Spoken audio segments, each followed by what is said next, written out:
Assalamualaikum warahmatullahi wabarakatuh. Innal hamdalillah nahmaduhu wa nasta'inuhu wa nastaghfiruh wa na'udzu billahi min shururi anfusina wa min sayyiati a'malina. Man yahdihillahu fala mudilla lahu wa man yudlil fala hadiya lahu. وأشهد أن لا إله إلا الله وحده لا شريك له وأشهد أن محمدا عبده ورسوله يا أيها الذين آمنوا اتقوا الله حق تقاته ولا تموتن إلا وأنتم مسلمون. أما بعد فإن أصدق الحديث كتاب الله وخير الحدي حدي محمد صلى الله عليه وسلم وشر الأمور محدثاتها وكل محدثة بدعة وكل بدعة ضلالة وكل ضلالة في النار. أما بعد. Muslimin dan muslimat rahimani wa rahimakumullah. Alhamdulillah, pada pagi Jumaat ini, minggu yang ketiga, kita sama-sama sekali lagi Allah memberikan izin kepada kita untuk kita membaca hadis-hadis Nabi SAW yang telah pun dikumpulkan kemudian dibukukan oleh Al-Imam An-Nawawi rahimahullahu ta'ala alaih, dan hadis-hadis itu dibukukan, diletakkan dengan tajuk Kitab Riyadu As-Salihin. Hadis-hadis yang kita akan baca, kemudian kita akan sama-sama memahaminya, kemudian kita akan sama-sama menyenaraikan pelajaran, pengajaran, petunjuk daripada hadis-hadis tersebut. Kita memberikan tumpuan kepada hadis-hadis yang berkaitan dengan bagaimanakah menguruskan orang yang sakit, adab orang yang sakit, termasuklah tajuk tentang kematian. Pagi ini insya-Allah kita akan memulakan dengan bab yang ke-149 yang berkaitan dengan adab bagi orang yang sakit. Bolehkah kita membuat perakuan ataupun bolehkah kita mengeluarkan perkataan, kita mengadu, kita cerita kepada orang lain bahawa kita ini sakit? Adakah dengan kita mengadu, kita meluahkan tentang keadaan kita yang sakit itu, ia dibenarkan ataupun bagaimana? Inilah bab 149 yang kita akan baca pada pagi ini. Jadi tuan-tuan dan puan-puan, sesiapa yang ada kitab Riyadhus Salihin, sila buka bab 149. Okey. Saya akan kongsikan kepada tuan-tuan terjemahan Riyadhus Salihin yang saya temui di internet, dan saya akan paparkan terjemahan Riyadhus Salihin di Zoom ini supaya tuan-tuan lebih jelas. Saya paparkan sekejap ya. Saya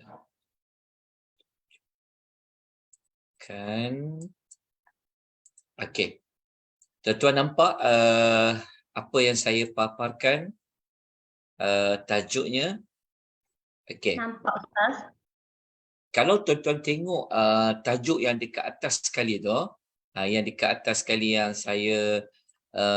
saya warnakan ni, Ini sebenarnya adalah judul besar dia, iaitu tajuknya adalah kitab, iaitu judul perihal menziarahi orang sakit, menghantar jenazah, menyolatkan jenazah, menghadiri pemakamannya, iaitu pergi ke tanah kubur, mengebumikan, sampailah kepada ia ditanamkan. Ini sebenarnya adalah judul besar bagi bab-bab yang kita akan pelajari.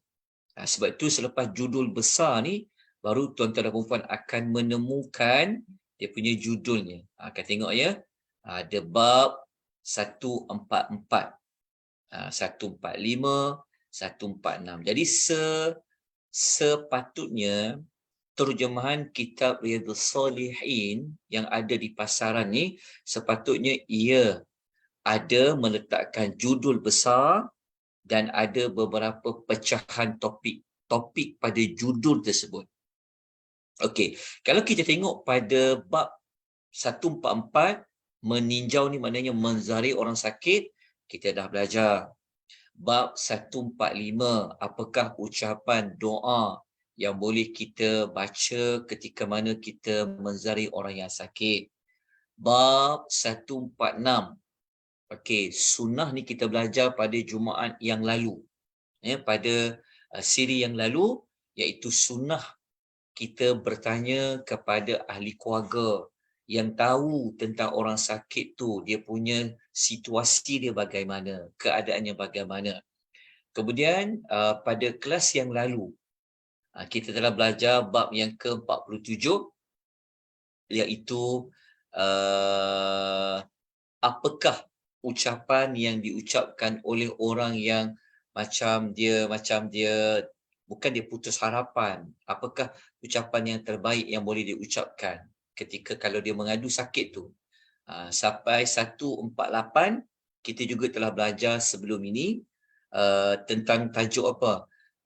Tentang kita memberikan kata-kata semangat, nasihat, pesanan kepada orang yang menjaga orang sakit tu supaya apa? Jagalah dengan sebaik-baiknya. Ini kita telah belajar pada kelas yang lalu. Jadi pagi ni insya-Allah kita akan lihat bab 149. Okey, bab 149. Okey, bab 150 dan juga bab 151. Okey, jadi saya harap tuan-tuan jelas. Ni bab-babnya. Okey. Bagi setiap bab ni, macam bab 149 ni, dia ada beberapa hadis. Contoh, bab 150, di bawah bab ni ada hadis-hadis. Contoh, bab 151 dia ada hadis. Sebab itu saya katakan pada permulaan, kitab Riyadhus Salihin ini sebenarnya adalah kitab yang menghimpunkan hadis-hadis Nabi sallallahu alaihi wasallam. Yang mana hadis-hadis itu terdiri terdiri daripada beberapa bab. Jadi kita terus kepada bab 149. Jadi 149 ni kalau tuan-tuan ada kitab As-Salihin terjemahan, sila buka untuk lihat hadis yang berada pada bab 149. Kita tengok. Bab 149 ni berkenaan dengan apa hadis-hadisnya. Saya buka sekejap. Terjemahan ni sangat ringkas. Jadi tapi kalau sekadar nak baca terjemahan boleh. Kita tengok bab 149 tadi ya. Kejap. Saya buka je sebab dekat terjemahan tu dia tak tuliskan muka suratnya. Jadi agak sukar sikit nak cari. Mana bab 149 ni? Kejap sambil-sambil tu sila bukakan kitab As-Salihin tuan-tuan dan puan-puan. Kita tengok dekat sini. Untuk membantu, mungkin ada rakan-rakan kita, kawan-kawan kita yang dia tak ada kitab As-Salihin terjemahan. Kita tengok dekat sini. Sekejap ambil bagi saya sedikit waktu nak cari.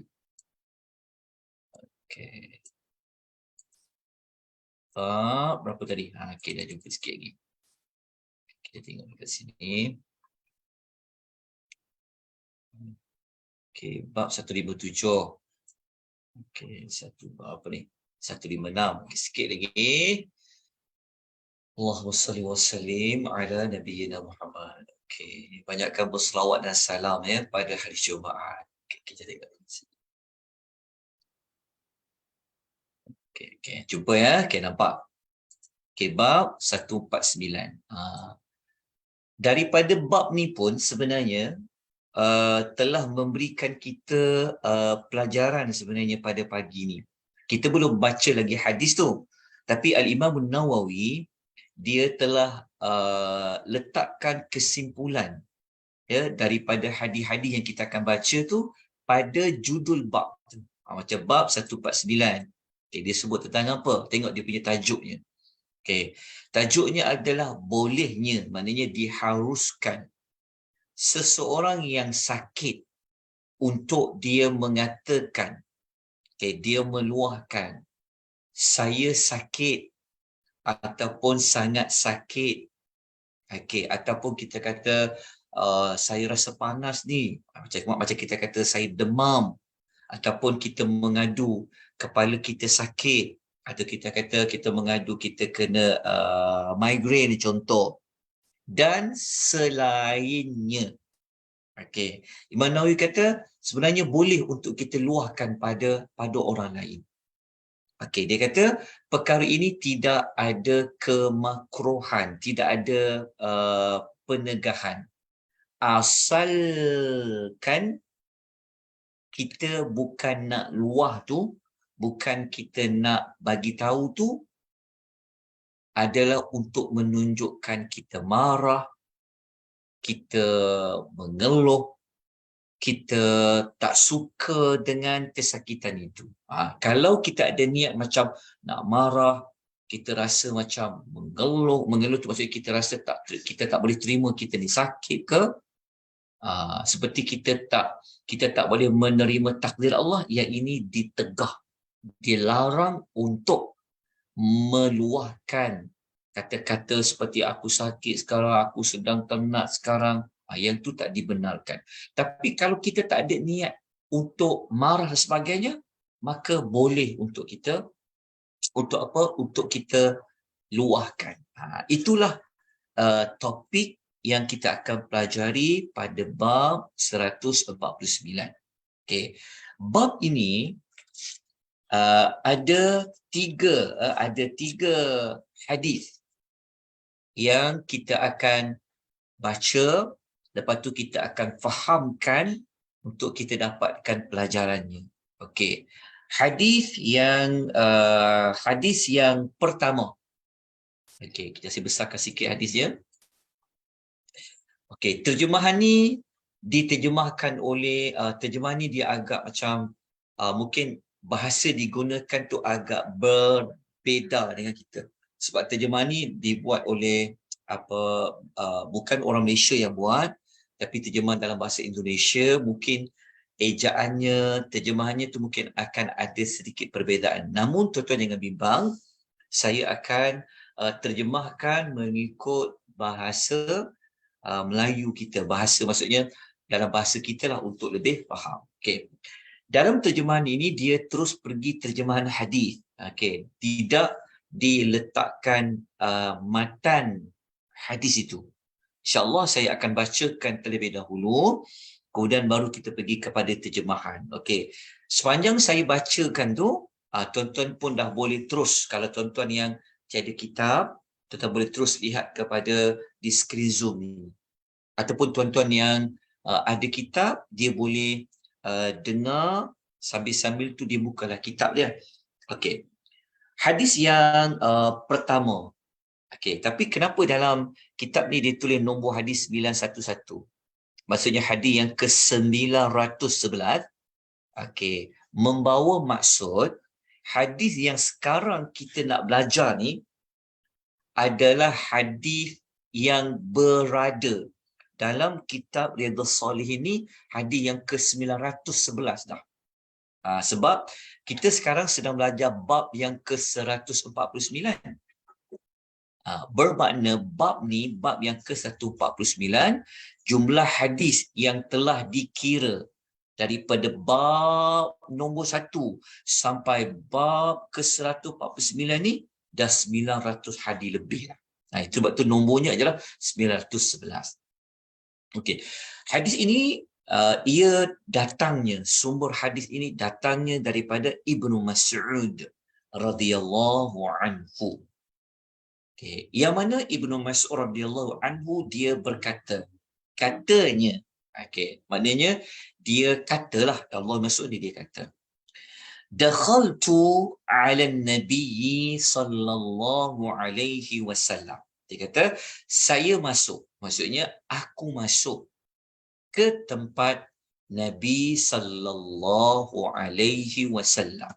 Okey, ke tempat Nabi tu maknanya Abdullah bin Mas'ud menziarahi Rasulullah di rumah Rasulullah sallallahu alaihi wasallam. Kenapa nak ziarah? Ziarah Nabi tu ketika apa? Beliau mengatakan wa huwa yu'aku. Masa dia ziarah Nabi sallallahu alaihi wasallam itu, baginda Nabi sallallahu alaihi wasallam di kala itu berada dalam keadaan yang menderita penyakit panas. Penyakit panas ni maknanya demam panas. Maknanya Abdullah bin Mas'ud ini dalam hadis ini dia ziarah Nabi SAW ketika Nabi sakit demam panas. Lalu kata dia,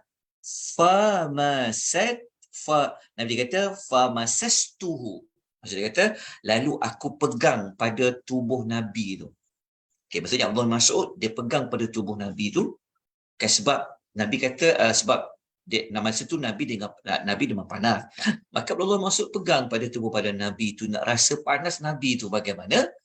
Okay, kemudian aku berkata, Abdullah Mas'ud tu lepas dia sentuh tubuh badan Nabi yang panas tu, dia katalah, innaka lataw'aku waka'an syadidan. Okay, dia kata sesungguhnya tuan ini, tuan ni maksudnya Nabi lah. Okay, dia kata sesungguhnya engkau ini ya Rasulullah benar-benar sakit panas yang sangat. Maknanya apa? Dia kata ini panas ni. Kalau kita ada, maksudnya panas Nabi ni dia panas yang dia punya suhu dia tu panas sangat. Okey. Setelah Abdullah bin Mas'ud dia sentuh badan Nabi tu, maknanya dia tahulah panas ni badan Nabi SAW. Bukan panas macam kita panas, demam panas tu. Tapi lagi panas. Okey. Lalu baginda sallallahu alaihi wasallam pun memberikan reaksi balas. Okey, Nabi kata apa? Nabi bersabda, ajal. Nabi kata apa? Benar kata Nabi. Betul kata Nabi. U'aku kama yu'aku rajulani minkum. Nabi kata sesungguhnya penyakit panas aku ini, Nabi kata sesungguhnya demam panas aku ini adalah seperti panasnya demamnya dua orang di antara engkau semua yang dijadikan satu. Maksudnya Nabi nak kata kepada Abdullah bin Mas'ud, demam Nabi ni 2 kali ganda panasnya dengan demamnya para sahabat, dengan demamnya orang yang biasa. Maknanya kalau kita demam panas, Nabi ni dia akan demam 2 kali ganda lagi panasnya. Kenapa? Kenapa Nabi ini panasnya 2 kali ganda, berbeza kalau sahabat panas, kalau sahabat demam, dia punya suhu panas dia tu lebih berganda. Okay, maksudnya kalau seorang demam, Nabi ni dia seperti mengalami 2 orang demam. Okay. Muttafaqun alaih. Muttafaqun alaih ni maknanya hadis ini hadis yang disepakati kesahihannya oleh Al-Imamu Al-Bukhari dan juga disepakati oleh Imam Muslim. Okey, daripada hadis ni, apa yang kita dapat belajar? Okey, apa petunjuk yang kita boleh amalkan hadis ni nak bawa dalam kehidupan kita? Okey, kalau kita baca hadis ni, kita dapat belajar bahawa Rasul sallallahu alaihi wasallam ini pun manusia yang mengalami juga sakit. Rasul sallallahu alaihi wasallam seorang rasul kekasih Allah pun demam, tapi bukan demam biasa-biasa, 2 kali ganda demamnya. Okey. Lepas tu kita dapat belajar daripada hadis ini adalah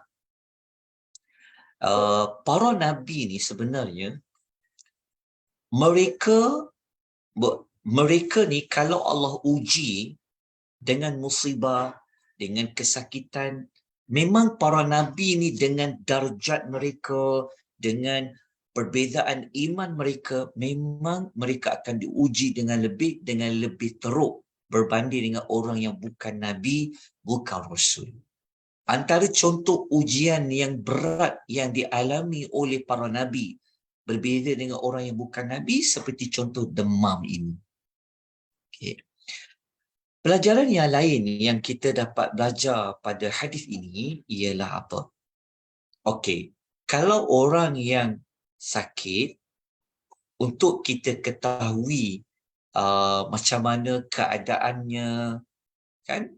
Boleh juga kita menggunakan pendekatan kita pegang pada tubuh badan orang yang sakit tu. Kenapa Abdullah bin Mas'ud dia pegang? Sebab Nabi kata dia demam. Nabi kata dia demam, maknanya sahabat mengetahui Nabi demam, jadi kalau nak tahu demam, kaedahnya sentuhlah. Oh, sebab daripada sentuhan kita tahu panas dia. Kalau ada mana-mana yang sakit boleh kita dapat ketahui dengan menyentuhnya, ia termasuk dalam perkara yang dibolehkan, seperti mana Abdullah bin Mas'ud menyentuh Nabi SAW. Okay. Pelajaran lain yang boleh kita pelajari pada hadis ini ialah yang topik yang kita nak pelajari yang paling utama adalah Nabi sendiri mengatakan apa? Nabi sendiri dia mengaku bahawa Nabi itu sakit. Kan? Nabi sendiri cakap, ya benar. Nabi sendiri mengatakan dia sakit panas, 2 kali ganda lagi. Okey, adakah ucapan Nabi mengatakan dia memang demam panas 2 kali ganda itu salah? Adakah Nabi tak sabar menerima ujian Nabi sakit? Jawapannya tidak. Daripada hadis ini kita boleh untuk cakap pada orang yang ziarah kita, aku ni sakit sangat ni. Kan? Boleh, tak salah. Dengan syarat apa? Bukan untuk kita marah, bukan untuk kita menolak takdir Allah Subhanahu wa taala. Okey, dalam masa yang sama apa kita dapat pelajari pada hadis ini ialah kenapa para nabi ni seperti Nabi SAW kalau dia demamnya lagi berat bebanannya. Okey, ini kita dapat belajar begini. Walaupun dalam hadis ini dia tak terangkan secara jelas, tapi kita boleh buat kesimpulan berdasarkan hadis-hadis yang lain. Menunjukkan apa? Menunjukkan bahawa darjat, kalau seseorang itu darjatnya lagi dekat, lagi tinggi, ujiannya akan lagi besar Allah bagi. Dalam masa yang sama, semakin tenat penyakit itu, semakin parah penyakit itu, maka akan semakin bertambahlah dia punya apa? Dia punya pahalanya, dan semakin banyaklah Allah mengampuni dosa-dosanya. Faham tak maksudnya? Maknanya kalau kita mengalami sakit yang kita kata skala sakit yang memang teruk sangat, maka Allah akan bagi pahala yang banyak. Maksudnya pahala yang Allah beri bergantung kepada tahap sakit. Penghapusan dosa disebabkan ujian sakit tu pun Allah akan hapuskan mengikut tahap dia sakit.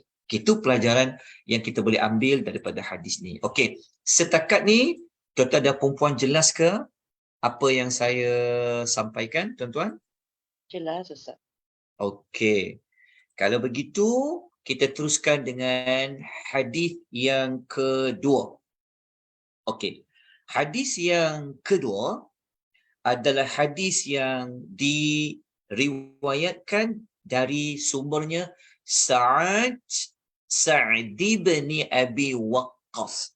Okey, Sa'ad bin Abi Waqqas radhiyallahu anhu dia berkata, Rasulullah sallallahu alaihi wasallam ya'uduni min waja'in.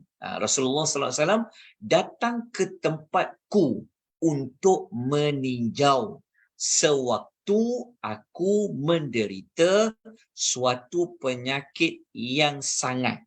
Penyakit yang sangat ni maksudnya Sa'ad bin Abi Waqqas ni dia sakit yang sangat kronik. Hadis ni Nabi SAW yang pergi ziarah sahabat yang lain. Berbeza dengan yang tadi. Kalau yang tadi, Abdullah bin Mas'ud yang pergi ziarah Nabi. Tapi kali ini Nabi pula yang menziarahi sahabat lain, iaitu sahabat itu siapa? Sa'ad bin Abi Waqqas. Masa Nabi ziarah Sa'ad bin Abi Waqqas ni, memang Sa'ad dalam keadaan dia sakit yang sangat kronik. Dia panggil apa? Ishtaddabi, sakit yang sangat kronik. Okey. Kemudian Sa'di bin Abi Waqqas ni, apabila dia tengok Nabi sampai, Nabi datang, dia pun cakap dekat Nabi. Dia kata apa? Balagha bi ma tara. Dia kata apa? Dia kata, telah sampai padaku penyakit sebagaimana yang Rasul sallallahu alaihi wasallam telah nampak. Maksudnya Sa'd bin Waqqas ni dia kata, ya Rasulullah, kau nampak kan macam mana keadaan aku sekarang? Inilah penyakit yang aku sedang alami, seperti mana yang kau nampak. Okey. Kemudian Sa'd bin Abi Waqqas ni dalam masa yang sama dia kata kepada Nabi, wa ana dzu malin. Dia kata, dalam masa yang sama aku ni tak ada waris yang boleh mewarisi hartaku ni, kan, melainkan aku ada anak, seorang anak perempuan. Okey, maknanya Sa'ad bin Abu Waqqas ni dalam masa yang sama, dalam keadaan dia sangat sakit tu, dia sempat lagi untuk mengemukakan masalah yang dia sedang hadapi dari sudut macam mana harta yang dia ada sekarang ni nak diberikan kepada ahli waris, sedangkan dia tidak ada waris lain. Maknanya dia dah tak ada ayah, dia dah tak ada mak, dia tidak ada isteri pada ketika tu, anak lelaki pun tak ada. Dia cuma tinggal seorang anak perempuan. Lepas tu panjanglah cerita tentang harta pusaka tu. Okey, dalam hadis ni kita hanya ambil setakat dia kata dia ada harta, dia seorang anak perempuan. Okey. Tuan-tuan dan puan-puan rahimani rahimakumullah, hadis ini sahih, riwayat Al-Bukhari dan juga riwayat Muslim. Okey. Hadis ni di mana kaitan dengan tajuk kita tadi tu? Yang dekat sini. Yang Sa'ad bin Abi Waqqas ni dia telah mengadu kepada Nabi. Dia kata apa? Telah sampai kepadaku penyakit sebagaimana yang tuan maklumi. Maknanya apa? Maknanya dia mengadu tak kepada Nabi SAW. Dia mengadu. Kan? Dia mengadu lah, maksudnya dia luahkan apa yang berlaku kepada dia. Dan kita baca hadis ni, tak ada pun Nabi kata, janganlah cakap apa-apa. Diam je, tak ada. Maknanya Nabi membenarkan Sa'ad bin Abi Waqqas ini untuk dia menceritakan tentang kesakitannya. Dibolehkan. Okay. Dalam masa yang sama, kita dapat belajar apa daripada hadis ni? Dapat mendidik kita bahawa Rasulullah pun pergi ziarah orang sakit. Maknanya sunnah kita, sunnah Nabi yang kita kena ikut, kita menziarahi orang yang sakit. Baik. Kita terus kepada hadis yang ketiga. Okey, hadis yang ketiga yang datangnya daripada seorang lelaki, namanya adalah, dia disebut dengan nama Al-Qasim ibni Muhammad. Al-Qasim bin Muhammad. Okey, dia berkata. Dia berkata kepada siapa? Okey, dia kata qalat Aisyatu radhiyallahu anha. Okey, Al-Qasim bin Muhammad dia berkata, dia kata Aisyah radhiyallahu anha pernah berkata. Okey, wa ra'sahu. Okey, dia kata aduh, sakitnya kepala, dia cakap. Okey. Kemudian Nabi SAW masa Aisyah meluahkan kesakitan dengan sakit kepala dia tu kepada Nabi, Nabi SAW pun bersabda, bal ana wa ra'sahu. Nabi kata, bahkan sayalah yang lebih sakit sangatnya. Okey, maksudnya apa? Nabi nak kata, aku pun sakit juga, kata Nabi. Sakit lagi daripada apa yang kau sakit tu. Faham tak maksudnya? Maksudnya Nabi SAW, Nabi pun meluahkan perasaan yang sama kepada Aisyah. Mula-mula Aisyah kata apa? Sakitnya kepala, aduh, sakitnya kepala, kan beratnya kepala ni. Nabi pun kata, aku pun sama juga sakit kepala ni. Okey. Hadis riwayat Al-Bukhari. Okey. Berdasarkan hadis ini, menunjukkan kepada kita bahawa tak salah kalau untuk kita meluahkan perasaan sakit kita. Sakit kaki ke, sakit kepala ke, demam panas ke, boleh. Kalau kawan kita, misis kita kan, apa khabar Hajah? Kan, tak nampak Hajah pagi ni, kita boleh kata, kita boleh WhatsApp lah, walaupun kita tak berkata-kata, kita boleh tulis. Oh itulah, maaflah tak dapat datang, sakit sangat kepala ni. Dah berapa hari sakit kepala ni. Boleh tak? Jawapannya adalah dibenarkan. Hatta Rasulullah SAW pun meluahkan kesakitan itu kepada Aisyah radhiyallahu anha. Okey, tuan-tuan dan puan rahimani wa rahimakumullah. Daripada hadis ni kan, kita dapat belajar apa? Yang kita dapat belajar tadi, yang tajuk itulah, maknanya dibenarkan untuk mengadu, memberitahu keadaan sakit kita bagaimana. Okey, yang kedua tuan-tuan, dekat hadis ni kita dapat belajar kenapa Nabi tak tolong Aisyah? Kenapa Nabi tidak menyembuhkan Aisyah radhiyallahu anha? Sedangkan Nabi Muhammad SAW itu seorang rasul. Doanya mustajab. Hadis ini menunjukkan kepada kita, kita dapat belajar, Nabi SAW pun tidak ada kuasa sebenarnya untuk menyembuhkan orang yang sakit, sekalipun isteri Nabi. Bukan membawa maksud, Nabi kata, bak sini kepala tu, aku nak picit, pasti sembuh. Tak ada. Nabi pun mengalami sakit kepala. Menunjukkan bahawa Rasulullah SAW pun tidak mempunyai kuasa untuk memberikan kesembuhan. Nabi pun tidak ada kuasa untuk mengelak daripada Allah uji dengan kesakitan.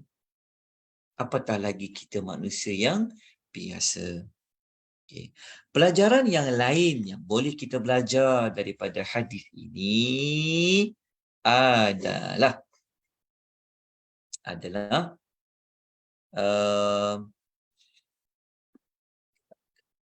dia secara tersuratnya pelajaran daripada hadis ini, sebenarnya Nabi pun sebenarnya dia menjelang kematian Nabi pun sebenarnya Nabi melalui tempoh sakitnya. Kemudian baru Nabi wafat. Itu di antara maklumat tambahan lah yang boleh kita pelajari daripada hadis ni. So, moga-moga 3 hadis pada bab 149 ini memberikan kita satu pelajaran apabila kita berada dalam situasi sakit. Okay, jadi kalau ada mana-mana pihak yang kata, ish tak boleh, nak cakap apa-apa diam je. Kan. Itu sebenarnya ia sebenarnya menyalahi apa yang kita telah pelajari. Kerana apa? Kadang-kadang kita tidak tahu sebenarnya apa hikmah daripada meluahkan perasaan tu. Tapi kita pun sedia maklum. Kan, dengan kita meluahkan tu kadang-kadang dia lebih apa, dengan kita cerita kita sakit ni, moga-moga dapat apa meringankan sakit yang kita alami. Mungkin pihak yang ada menziarah kita tu mungkin dia macam dia ingat sakit biasa-biasa ke, mungkin dengan kita bagi tahu tu mungkin ada tindakan-tindakan lanjut yang berikutnya mungkin, tapi kita dapat belajar dibolehkan untuk kita meluahkan dan kita menyampaikan kepada pihak lain. Tapi dengan syarat apa? Bukan untuk tujuan kita mengeluh, bukan untuk tujuan kita marah dengan sakit yang kita alami, bukan dengan tujuan kita untuk kita menolak takdir Allah Subhanahu wa taala. Baik, kita masuk bab 150. Ni bab cerita dah nak mati dah. Dah nak hampir dah nak mati dah, dekat dalam keadaan dah nak nazak dah, iaitu bab apa? Bab mengajar orang yang hampir didatangi oleh ajal dengan kalimah la ilaha illallah. Ini dipanggil apa? Dia panggil talqin. Mentalqinkan orang yang hampir mati dengan kalimah la ilaha illallah. Okey, bab 150 ini, kalau tuan-tuan dan puan-puan ada kitab, okey, ada 2 hadis sahaja yang dikumpulkan oleh Al-Imam Nawawi dalam bab ini. Okey. Hadis yang pertama adalah daripada Mu'adz radhiyallahu anhu, katanya. Mu'adz radhiyallahu anhu dia berkata, qala Rasulullah sallallahu alaihi wasallam. Rasul sallallahu alaihi wasallam bersabda, man, barang siapa, sesiapa, kana akhiru kalami, yang akhir percakapannya, yang akhir ucapannya itu la ilaha illallah,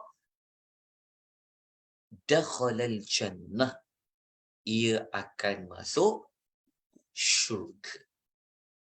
Okey. Hadis yang pertama ni daripada Muaz bin Jabal ni, hadis ini menunjukkan bahawa betapa pentingnya ucapan la ilaha illallah bagi orang yang nak hampir mati. Okey, ini menunjukkan kelebihan kalimah la ilaha illallah ini merupakan kalimah yang perlu diucapkan di akhir-akhir umur, di akhir-akhir usia. Kerana apa? Kerana ia boleh membawa seseorang itu masuk ke dalam syurga. Okay. Apa yang kita dapat pelajari daripada hadis ini? Okey. Daripada hadis ini kita dapat pelajari disunnahkan, okey, kita mentalqinkan orang yang nak meninggal dunia itu dengan kalimah la ilaha illallah. Okey. Hadis yang pertama ni kita tak jumpalah arahan suruh kita menalqinkan orang yang hampir mati tu. Tapi hadis yang pertama ni kita boleh lihat kenapa Nabi kata akhir percakapannya. Akhir percakapannya. Okey. Daripada akhir percakapannya itu menunjukkan pentingnya kalimah la ilaha illallah ini untuk diucapkan.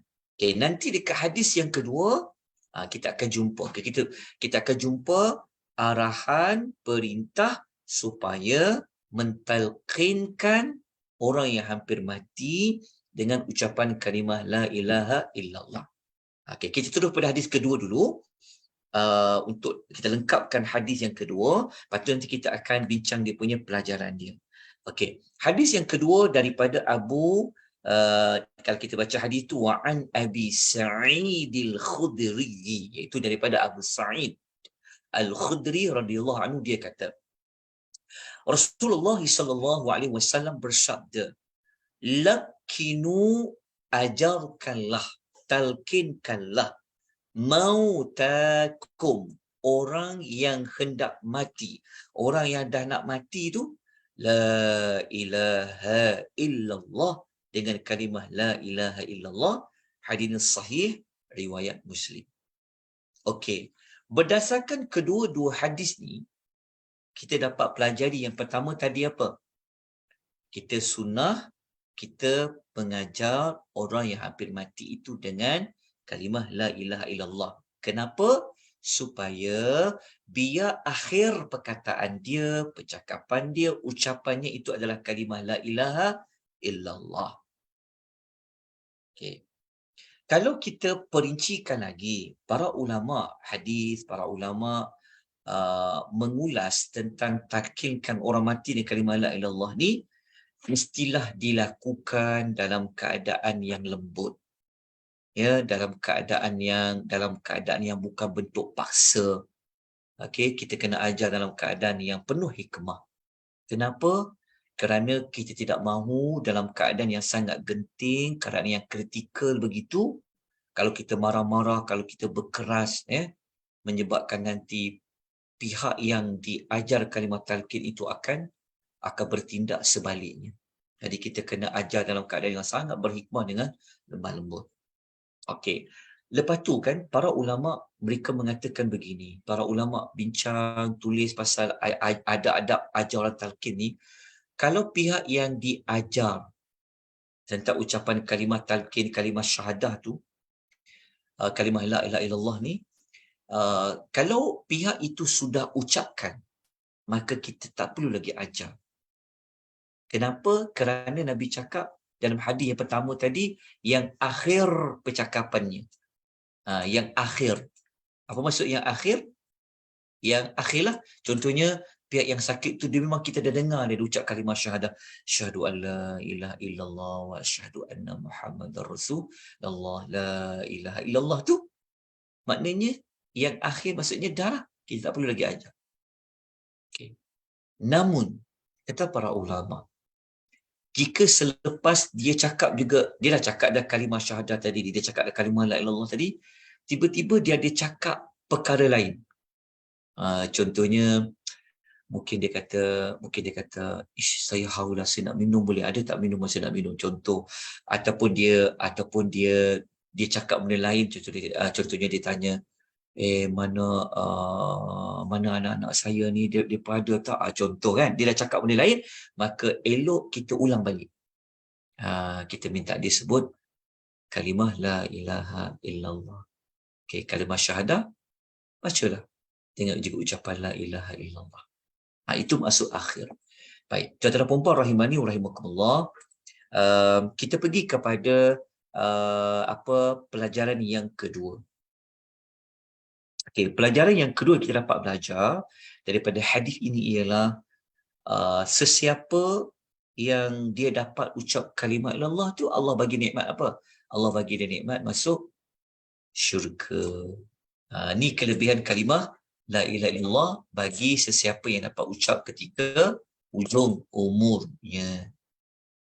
Okay. Kemudian, apa yang kita boleh pelajari daripada hadis ini? Hadis ini menunjukkan, tuan-tuan, istilah talqin yang sebenar-benarnya, yang ikut sunnah Nabi yang sebenar-benarnya adalah ucapan kalimah la ilaha illallah itu sebelum orang itu hampir mati. Sebelum orang itu meninggal. Supaya apa yang kita ucapkan, dia ucapkan itu memberikan faedah kepada orang yang hampir mati. Tetapi talqin yang orang Melayu lakukan itu selepas dikebumikan itu, ia memang bukanlah sunnah Rasulullah sallallahu alaihi wasallam. Apa yang dilakukan oleh orang ketika dikubur, okey, selepas dikebumikan membaca talqin itu, sebenarnya ia adalah amalan yang dilakukan oleh ulama Syam. Yang duduk dekat kubur, lepas tu panggil si mati tu dengan namanya fulan bin fulan, jika engkau didatangi oleh malaikat sekian-sekian tu, itu sebenarnya memang tidak dilakukan oleh Nabi, tidak dilakukan oleh para sahabat Nabi sallallahu alaihi wasallam. Okey, kalau tak ada macam tu, nak buat apa? Nak tukar dengan apa? Macam mana nak bantu si mati itu untuk menjawab soalan Munkar wa Nakir? Ada sunnahnya yang tepat. Ada sunnah Nabi yang Nabi ajar apa yang boleh kita bantu untuk orang yang hampir mati itu. Itu nanti kita akan jumpa pada hadis-hadis dalam bab ini. Kita tunggu apa yang sebaiknya kita lakukan. Okey. Kemudian tuan-tuan dan puan-puan rahimani wa rahimakumullah, kita pergi kepada bab yang berikutnya. Okay, kita tengok bab apa? Bab 151. Okey, bab ini bab yang bertajuk doa apa yang diucapkan. Apa yang diucapkan tu maksudnya apa? Adalah ma yaqul. Okey, ma yaqulu ba'da taghmidil mayyit. Okey, maksudnya bab 151 ni adalah cerita tentang kalau orang tu dah mati kan, tiba-tiba matanya masih terbuka, tak terkatup. Apa yang perlu dilakukan? Okey, bab ini menceritakan iaitu apa yang diucapkan ketika memejamkan mata orang yang telah mati.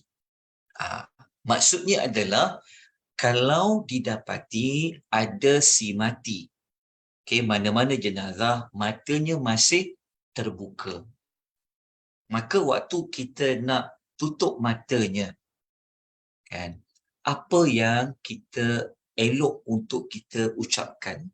Doa apa? Ucapan apa? Kita akan lihat hadis daripada Ummu Salamah radhiyallahu anha. Ada satu hadis saja untuk bab 151 ini. Okey, tuan-tuan dah jumpa hadisnya? Okey. Okey, dengarkan baik-baik hadisnya, fahamkan baik-baik dan kita akan senaraikan pengajaran-pengajaran daripada hadis ini. Okey. An Ummi Salamata radhiyallahu anha qalat. Okey. Dari Ummu Salamah radhiyallahu anha katanya. Okey. Apa dia kata? Dakhala Rasulullah sallallahu alaihi wasallam ala Abi Salamah. Rasulullah sallallahu alaihi wasallam. Okey, saya tunjukkan ya hadis ni dengan menggunakan pointer sekejap. Okay. Nampak ya? Saya tunjukkan guna macam point laser ni, pointer. Okey. Rasulullah sallallahu alaihi wasallam masuk ke tempat Abu Salamah. Okey, masuk ke tempat Abu Salamah ni maknanya okey, Abu Salamah ni masa ni dia memang dah sakit, okey, kemudian dia dah dia meninggal ya. Dia baru saja meninggal, maka Nabi pergi ziarah jenazah Abu Salamah. Okey, masa ini Ummu Salamah belum lagi menjadi isteri kepada Rasulullah sallallahu alaihi wasallam. Okey, dalam cerita ini Abu Salamah baru sahaja kematian suaminya yang digelar dengan gelaran Abu Salamah. Okey. Masa Nabi ziarah Abu Salamah ni, disebutkan waqad syaqqa basaruhu. Okey. Dalam keadaan kalau kita baca terjemahan ini sudah kepayahan penglihatannya suatu hendak matinya. Maksudnya masa Nabi ziarah Abu Salamah ni dalam keadaan mata Abu Salamah tu masih terbuka. Okey. Lalu apa yang Nabi lakukan? Apa sunnah yang Nabi lakukan? Fa'al-madahu. Maka Nabi memejamkannya. Memejamkan tu apa? Nabi tutuplah. Mata tu Nabi pejamkan dia. Nabi tutupkan, katupkan mata dia. Kemudian Nabi SAW pun menerangkan kenapa mata boleh sampai terbuka walaupun roh dah tak ada, walaupun dah meninggal. Maka Nabi pun mengatakan, Inna ruha idza qubida tabi'ahu al-basar. Nabi kata, sesungguhnya roh itu apabila ia telah dicabut, telah keluar daripada badan, maka diikuti oleh penglihatannya. Penglihatannya maknanya apa? Mata melihat, mengikuti bagaimana, di mana roh itu dikeluarkan. Kita sedia maklum bahawa dalam hadis Nabi yang sahih, roh ini dikeluarkan daripada bawah naik ke halqum sampai keluar pada badan, dan roh itu akan nanti dibawa ke langit. Jadi mata ni dia ikut pada roh itu dikeluarkan. Menyebabkan ada setengah pihak dia tak dapat, matanya tak sempat nak tutup. Okey. Kemudian Nabi buat apa? Nabi pejamkan. Lepas tu Nabi terangkan kenapa mata Abu Salamah ni boleh terbuka. Okey. Maka ahli keluarga Abu Salamah masa tu, setelah mereka mengetahui Abu Salamah dah meninggal, lepas Nabi terangkan apa yang berlaku pada orang yang meninggal, matanya terbuka, ahli keluarga dia buat apa? Fadajja nasun min ahlihi. Maka orang-orang dari keluarganya, maknanya ahli keluarga Abu Salamah ni, mereka menangis dengan suara yang keras. Gemuruh suaranya ni, suara yang keras. Kalau semacam menangis tu, terisak-isak sangat. Kuat boleh dengar suara menangis tu. Ini adalah amalan macam orang-orang Arab dulu macam tu. Menangis kan? Terisak-isak menangis, dengar menangis tu. Kemudian Nabi SAW memberikan petunjuk yang benar, cara yang betul nak dibuat apabila mengetahui ada ahli keluarga yang meninggal. Maka Nabi pun kata, La tad'u ala anfusikum illa bi khairin. Okey, Nabi kata, janganlah engkau semua mendoakan ke atas dirimu sendiri. Okey, melainkan yang baik-baik sahaja. Okey, maksudnya apa? Apabila orang ni menangis, apabila tahu ada ahli keluarga menangis, mungkin ada setengah pihak yang menyalahkan, sebab akulah jadi macam ni, kenapa berlaku begini? Ataupun ada kata yang buruk-buruk. Nabi kata jangan, kata Nabi. Yang patut kamu ucapkan adalah ucapan apa? Ucapan yang baik-baik. Nabi kata yang baik-baik. Kenapa? Fa'innal malaikatu, sesungguhnya para malaikat itu, yu'amminuna ala ma taquluna. Kerana sesungguhnya para malaikat itu pun akan mengaminkan apa yang kamu ucapkan. Hadis ini menunjukkan bahawasanya para malaikat, ia akan mengaminkan apa saja doa yang kita baca pada orang yang mati. Jadi kalau kita cakap benda yang buruk, malaikat akan amin yang buruk. Kalau kita cakap yang baik-baik, malaikat akan mengaminkan yang baik-baik. Okey. Kemudian Nabi SAW mendoakan 5 perkara untuk Abu Salamah. Ini pun sunnah yang boleh kita ambil. Kalau kita ziarah orang mati, doa. Nanti kita akan bincangkan dekat teladan hadisnya, dekat pengajaran hadis. Okey. 5 doa tu apa? Kita catat. 5 doa tu kita boleh ambil juga 5 maklumat ni. 5 doa ini untuk kita baca kepada orang yang meninggal. Contoh, kita ziarah pakcik kita ke meninggal, kan? Kita boleh baca doa. Semasa jenazah tu ada di depan kita. Kita tak perlu tunggu nak sembahyang jenazah dulu ke, lepas sembahyang jenazah ke. Tak. Masa kita ziarah dia, dia belum lagi disembahyangkan, boleh. Ambil pendekatan doa. Sebab tu ahli keluarga dah ziarah orang mati. Janganlah buang masa dengan bersembang-sembang. Buang masa, kan. Kadang kita arahkan. Kalau kita arahkan, seorang doa. Kalau boleh kita buat. Kalau orang tak mampu nak doa, buatkan teks untuk doa tu boleh juga. Orang datang ziarah, kan. Tuan boleh tak doakan untuk si mati, bagi betul doa tu, kan. Kalau ada pakcik kita, pakcik boleh tak doakan untuk sekian-sekian. Suruh mereka doa. Sebab masa kita doa tu ada malaikat yang akan aminkan doa. Jadi sayanglah kalau kita tak doakan si mati. Ada doa. Apa Nabi doakan kepada Abu Salamah?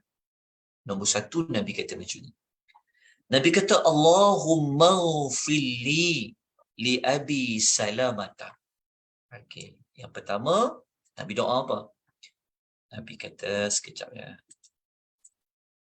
Mana pensil saya? Okey, Nabi doa macam ni. Yang pertama ya, Nabi doa, Ya Allah, Nabi doa, kenapa dia macam terpadam-padam?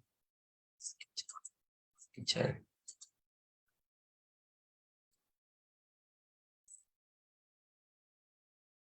Allahumma salli wa sallim. Tak perlu. Sekejap.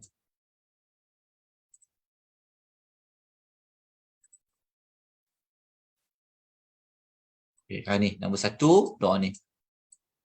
Doanya apa? Ya Allah, berilah pengampunan kepada Abu Salamah. Jadi kalau nama pakcik kita, ahli keluarga kita namanya Abu Bakar, tukarlah. Ya Allah, berikanlah pengampunan kepada Abu Bakar. Pilih pada nama lah.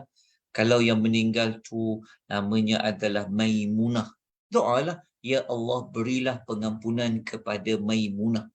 Nombor 1. Allahumma fil li Abi Salamah. Okay, nombor 2, Nabi doa apa?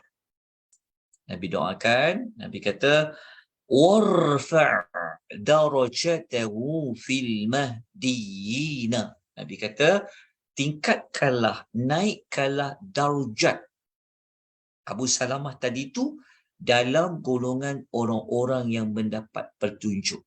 Maksudnya kita doakan si mati tu, Allah naikkanlah darjat dia, letakkanlah ia pada kalangan orang-orang yang Allah berikan petunjuk. Itu doa kedua. Doa yang ketiga, doa yang ketiga adalah apa? Doa ketiga adalah wakhlufuhu fi aqibihi fil ghabirin. Nabi kata, jadikanlah engkau, maksudnya Nabi minta kepada Allah, ya Allah, engkau jadikanlah engkau sebagai pengganti sesudah meninggalkannya itu untuk melindungi orang-orang yang ditinggalkan. Maksudnya dalam doa tu Nabi doa apa? Maksudnya Nabi kata, ya Allah, jadikanlah engkau sebagai penggantinya di tengah-tengah keluarganya. Sebab Abu Salamah dah meninggal. Siapa nak jaga anak-anak dia? Macam mana dengan isteri dan anak-anaknya? Maka kita doakan Allah Ta'ala lindunglah, jagalah, peliharalah ahli keluarganya. Boleh kita baca macam ni. Okey. Nombor 4 okey. Nombor 4 Nabi SAW doa apa? Bukan. Yang ke Sekejap. Yang ini untuk Abu Salamah. Kalau Abu Salamah tu Nabi doa ada 5. Tapi dekat sini Nabi doakan semasa Nabi baca ni. Sekejap. Sikit kita puan ya. Okay. Nabi kata apa? Berikanlah pengampunan kepada kami. Waghfir lana walahu ya rabbal alamin. Sekejap. 5 ke? Saya rasa macam lebih daripada 5 tuan-tuan. Sekejap Sekejap ya. Okey, kalau kita ikut baca doa ni, okey, maafkan saya, lebih daripada 5 ni, sekejap. Okey, yang kita ambillah yang keempat. Okay, yang keempat doa ni. Okey. Berilah pengampunan kepada kita, maksudnya kepada kami ya Allah, dan kepada orang yang mati, dan kepada orang yang mati, dan juga kepadanya ya Rabbal Alamin. Itu yang keempat, betul. Okey. Lepas tu yang kelima apa? Yang kelima, Nabi doakan apa? Wafsah lahu fi qabrihi. Nabi doakan, berilah kelapangan untuknya dalam kuburnya. Maksudnya Nabi minta luaskanlah kuburnya. Lepas tu, ada 6. Maka saya ada 6. Yang ke-6 tu apa? Okay, yang ke-6 tu, yang ke-6 yang ni. Terangilah kuburnya. Ya, yang ke-6 tu doakan wanawwir lahu fihi, dan berilah cahaya di dalam kuburnya. So doa ni kita boleh baca, kalau tak boleh baca bahasa Arab, baca bahasa Melayu. Kalau kita ada adik keluarga kita yang meninggal, kita boleh buat doa ni awal-awal. Orang yang nak baca tu boleh baca, tengok kertas boleh. Diulang 2-3 kali, banyak kali pun tak apa.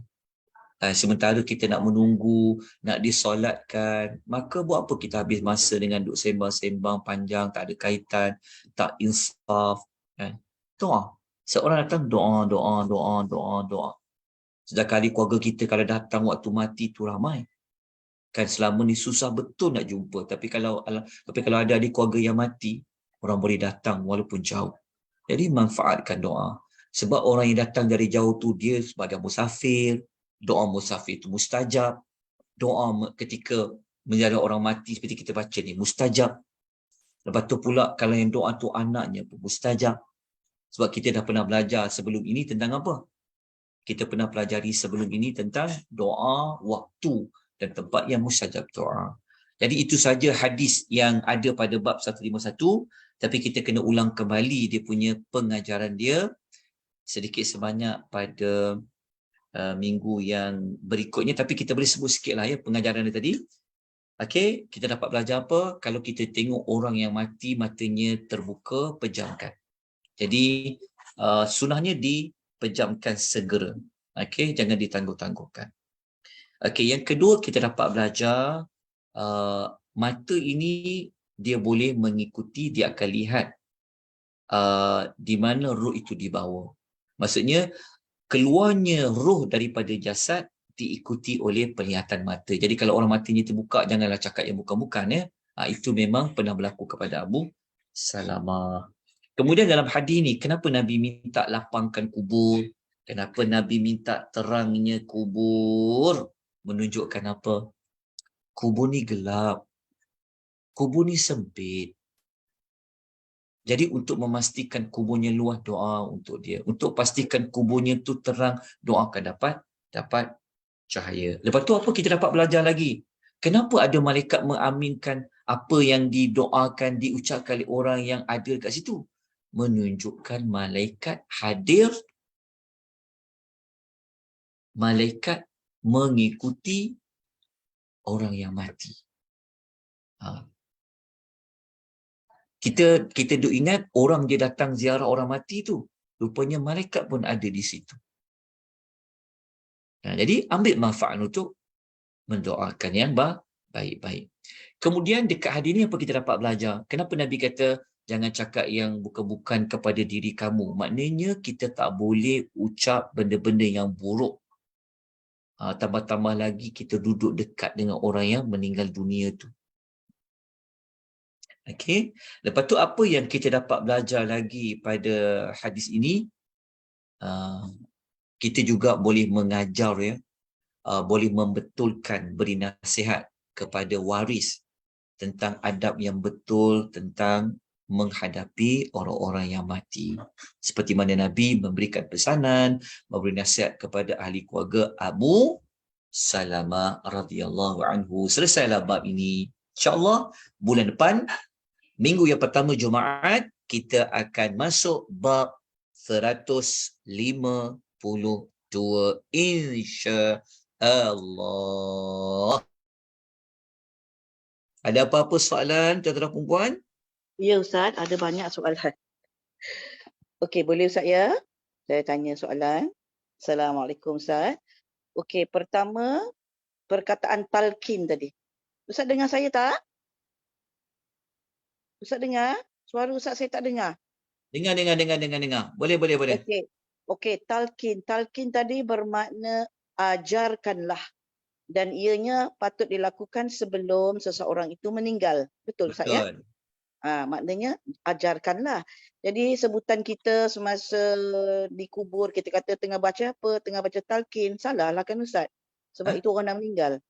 Ya, betul. Maksudnya Okey. salah tu maksud dia kita katakan ia tidak dicontohi oleh Nabi SAW, bahkan tidak dicontohi oleh para sahabat Nabi SAW. Okey. Jadi orang nak meninggal, kita patut ajar dia macam Ustaz cakap tadi, talqin la ilaha illallah lah. Okey, kita ni yang menghadap orang yang nak meninggal ni, biasanya kita membaca surah Yasin. Kan Ustaz? Jadi dalam kitab ni tak ada pula disebut membaca Yasin ketika kita menghadap orang nazak. Ya Ustaz ya. Tapi saya pernah baca dalam tempat lain saya baca ada hadis daripada Abu Dawud. Jadi saya nak tanya Ustaz, adakah itu hadis yang sahih? Tapi memang kita dah mempraktikkannya lah daripada kita kecil atau dari kita lahir kita dah tahu baca Yasin. Itu soalan kedua. Soalan ketiga Ustaz, ada juga yang mengatakan, setengah ulama mengatakan, bacalah surah Ar-Ra'd. Kerana surah Ar-Ra'd ni akan memudahkan semasa ianya sakratul maut. Dan di manakah sahihnya hadis ini Ustaz? Itu saja. Sekian terima kasih. Lagi satu Ustaz. Tadi soalan. Jadi ada tiga soalan. Keempat, bila Salama, Allahumma firli Abi Salama. Jadi kita ini nama perempuan. Jika dia lelaki, katalah ni pak cik kita. Jadi Salama perempuan, apa yang kita belajar di kelas Arab, kalau Allahumma firlahu warhamhu, kalau perempuan Allahumma firlaha warhamha. Ada tak apa perubahan dalam kita membaca doa salaman? Itu saja Ustaz. Sekian, terima kasih. Okey. Soalan tentang yang pertama tentang baca Yasin tadi. Sebenarnya ada hadis ya. Ada hadis riwayat Imam Ahmad yang Nabi SAW bersabda, Iqra'u ala mautakum Yasin. Iaitu bacalah Yasin untuk orang yang hampir mati di kalangan kamu. Okey. Menunjukkan apa? Baca Yasin ni bukan tak ada. Okey, cuma waktu, begini. Pertama saya kena terangkan. Hadis yang saya bacakan tadi tu menunjukkan Nabi perintah membaca Yasin pada orang yang hampir mati, bukan orang yang telah mati. Okey, hadis tadi itu. Okey. Hadis tadi pun sebenarnya telah berlaku perbezaan pendapat dari sudut status hadis lah, tapi kita ambil pendapat yang kata hadis tu sahih. Itu boleh jadikan hujah. Maknanya kalau kita nak baca Yasin, baca sebelum orang tu meninggal, bukan selepas meninggal. Okey. Soalan yang baca surah Ar-Ra'd tu wallahu taala alam. Okey. Setakat saya tahu dan baca dan rujuk, tidak ditemukan lagi mana-mana hadis yang sahih yang Nabi menyuruh membaca surah Ar-Ra'd. Ar-Ra'd tu surah guruh kan? Untuk memudahkan orang mati tu, setakat ni tak ada lagi hadis tu. Okey. Tidak ada. Kalau ulama kata, itu pandangan para ulama. Okey, mungkin pengalaman para ulama baca betul berlaku, wallahu alam. Itu pada pengalaman. Tapi pada arahan, contoh dari Nabi, ia tidak ada. Jadi kalau kita nak baca, bacalah surah Yasin. Okey. Lepas tu soalan apa lagi tadi? Tu lupa dah. Yang kita mendoakan tadi, Allahumma firli. Soalan. Okey, ini untuk perempuan. Apa yang kita faham, bila dia lelaki dan Untuk perempuan, lelaki tadi. Itulah. Kalau di sini, Allahumma firli abi salamata kan, warfa darah. So, apa yang kita belajar dalam bahasa Arab, bila dia perempuan, ada perubahan dekat situ. Macam contoh, Allahumma firlahu untuk lelaki. Allahumma firlaha perempuan. Di sini dalam doa di sini, di mana kita kena ubah jika ianya adalah pakcik, maknanya lelaki. Kita doakan untuk lelaki. Itu soalan saya. Okey, dia adalah tu macam dekat yang tu Allahumma fil tak boleh tukar. Warfa' darajataha yes, correct. Darjataha. Wa khlufaha fi aqibiha fil ghabirin. Lepas tu waghfir lana walaha ya rabbal alamin. Lepas tu wafsah laha fi qabriha wa nawwir laha. Okey. Boleh. Okey, terima kasih Ustaz. Very clear. Alhamdulillah. Boleh ya? Okey, itu saja. Okey, lain-lain tak ada. Okey, insya-Allah. Nanti tunggu tuan-tuan kena belajar sampai habis ya, supaya tuan-tuan dapat mempelajari yang sunnah Nabi bagaimana yang tepat untuk kita berhadapan dengan orang-orang yang telah pun meninggal dunia. Wallahu ta'ala a'lam. Okey. Okey, tak ada soalan. Kita jumpa insya-Allah minggu berikutnya. Jazakumullah khair kepada Persatuan Wanita Islam Prihatin atas penganjuran majlis ilmu ini. Jazakallah Ustaz. Dan kepada pihak admin Ustaz. Terima kasih Ustaz. Terima kasih Puan Mazidah. Terima kasih Kak Ida. Terima kasih pada admin Ustaz Liza dan Ira ya. Assalamualaikum. Hello.